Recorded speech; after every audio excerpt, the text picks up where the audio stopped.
أعوذ بالله من الشيطان الرجيم بسم الله الرحمن الرحيم الحمد لله رب العالمين والصلاة والسلام على أشرف المرسلين محمد صلى الله عليه وسلم وعلى آله وأصحابه ومن تبعهم بإحسان إلى يوم الدين ثم أما بعد يقول الله سبحانه وتعالى كل الذين كفروا إن ينتهوا يغفر لهم ما قد سلف وإن يعودوا فقد مضت سنة الله.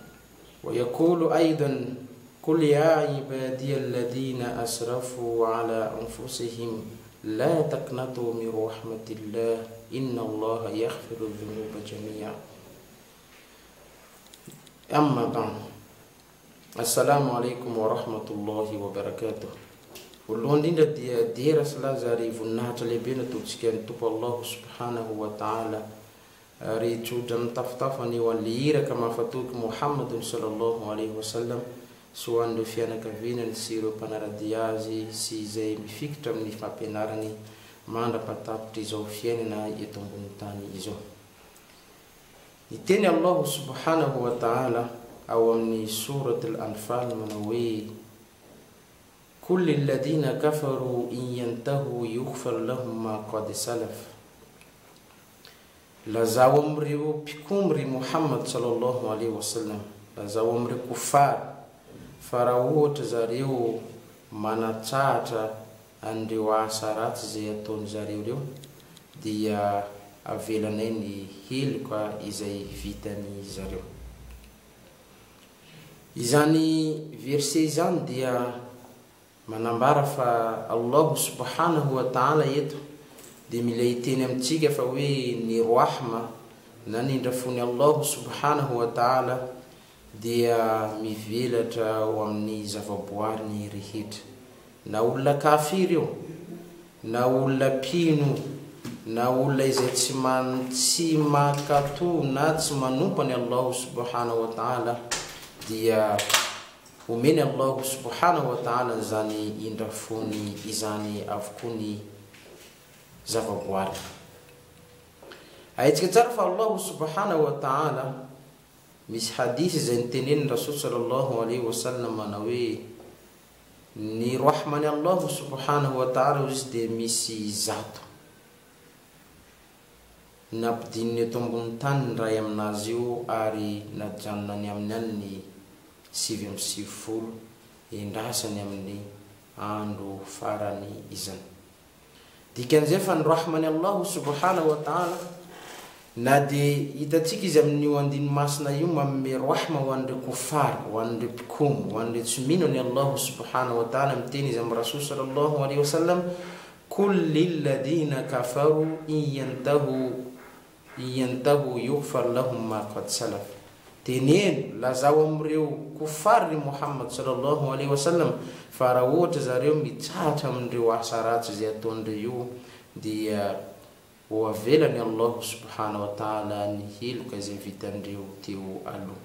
Izany izy raha ohatra mikufar, raha ohatra ho an'ireo mpikomy Allah subhanahu wa ta'ala ny rahmanazy mivelatra ho an'ireo mpikomy, eny fa ahoana kosa ho an'ireo mpino, ho an'ireo mpanompany Allah subhanahu wa ta'ala. Miteny Allah subhanahu wa ta'ala amin'ny andimy masina manao hoe قل يا عبادي الذين أسرفوا على أنفسهم لا تقنطوا من رحمة الله إن الله يغفر الذنوب جميعا. Lazao amreo mpanompoka ry Muhammad sallallahu alaihi wasallam o ka zareo tsy ho kivy, la taqnatu min rahmatillah قل يا عبادي الذين أسرفوا على أنفسهم. Lazao amreo mpanompoka ry Muhammad sallallahu alaihi wasallam amreo izay nanao tsindrajolena ny vatatenan'izy ireo, ho amreo izay nirotsaka, izay nanao ny fahotana tao mandritry ny taona maro, lazao zareo mba tsy ho kivy amreny fahotana vitan'izy zareo reny satria izao dia mamafa ny fahotana rehetra.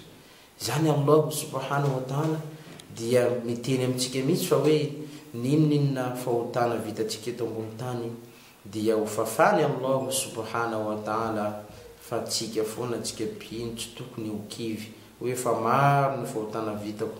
Mety anao elingelen'ny shaytan, mety anao rebireben'ny shaytan hoe fahotana vitanao iny tsy ho fafany Allah subhanahu wa ta'ala. Tsia Allah subhanahu wa ta'ala dia mamafa ny fahotana rehetra raha ohatra tsika mpanompony na tsika zanak'olombelona mibebaka miverina eo anatreny. Haitsika tsara tantara izay mandalo amin'ny zanak'olombelona rehefa Allah subhanahu wa ta'ala itsara amin'ny andro farany. Izany tantara zany dia voarakitra ao anatin'ireo boky ireo manam-pahaizana. Voalaza fa Allah subhanahu wa ta'ala rehefa itsara ireo zanak'olombelona dia misy olona ray amin'ny andro farany. Izy amin'ny vanim-potoana io tsy ampy hasana ray foana ny tedaviny mba hidirana ao anatin'ny paradisa.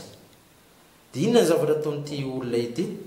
Lasa izy mandeha mitaraina amin'ny papany.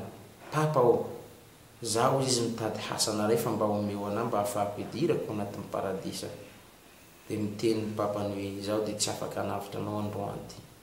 Avy eo io lehilahy io lasa koa mandeha mivezivezy mandeha amin'ny mamany mitaraina ihany koa mangataka hasana ray. Dia niteny ny mamany hoe zaho dia tsy afaka hanome hasana ray ho anao ry zanako. Mandeha izy mivezivezy aty mivezivezy ary mitsakaraka an'izay hasana ray izay. Tsisy afaka manome amin'ireo namany, amin'ireo rahalahiny, amin'ireo ray aman-dreny. Farany rehefa teo lehilahy ray amin'izay mijery le takelaka na le kahier izay mirakitra ny hasana sy ny sahia na le tsarana izay natao teto ambony tany sy le fahotana izay vitany teto ambony tany voarakitra ao anatin'le kahier. Dia hitany ao anatin'io kahier io fa aratsiana avokoa ny voarakitra ao anatiny afa-tsy hasana ray fotsiny. Dia rehefa niavy avany ty lehilahy ty andeha hangataka an'izay hasana zay dia niteny io lehilahy io hoe zaho izy zany efa kivy, zaho izy efa tsisy ilaiko an'ity hasana ray ty intsony. Zaho mba hanavitra anao leny anao zany andeha araka hiditra anao anatin'ny afo be aleo omeka anao ty hasana ray ty. Nahazo an'iny io lehilahy io rangahy io dia falifaly. Lasa izy nandeha nanantona ny Allah subhanahu wa ta'ala, ary Allah subhanahu wa ta'ala mahay zavatra nandalo rehetra fa izy nanontany. Avy tamin'izy izy nazonoana io hasana ray io fa hidirana anaty paradisa. Dia nitantara io lehilahy io hoe misy lehilahy ray ozy izy izay tsy manana hasana afa-tsy ty ray ity ihany ka izy efa kivy. Kivy izy zany tsy andeha hiditra anatin'ny paradisa fa ampidirina ao anatin'ny afo be. Dia oleny zaho andeha araka anazy andeha hiditra anatin'ny afo be dia navotany ao namena ty hasana ray ty. Dia nambarany Allah subhanahu wa ta'ala ho ito ty zany lehilahy nanavitra anao zany. Dia rehefa tonga teo amin'ny Allah subhanahu wa ta'ala nitenen'ny Allah subhanahu wa ta'ala ianao izy nanavitra an'ity lehilahy ty. Dia niteny io rangahy io hoe ie. Mbarany Allah subhanahu wa ta'ala zaho izy mbola be indra fo mihoatra anao ka aloviny ny rahalana io dia manjana anareo miaraka miditra ao anatin'ny paradisa. Hitatsika ny rahmany Allah subhanahu wa ta'ala dia mivelatra ho an'ny zavaboary ny rehetra. Raha iandro Rasul sallallahu alaihi wasallam rehefa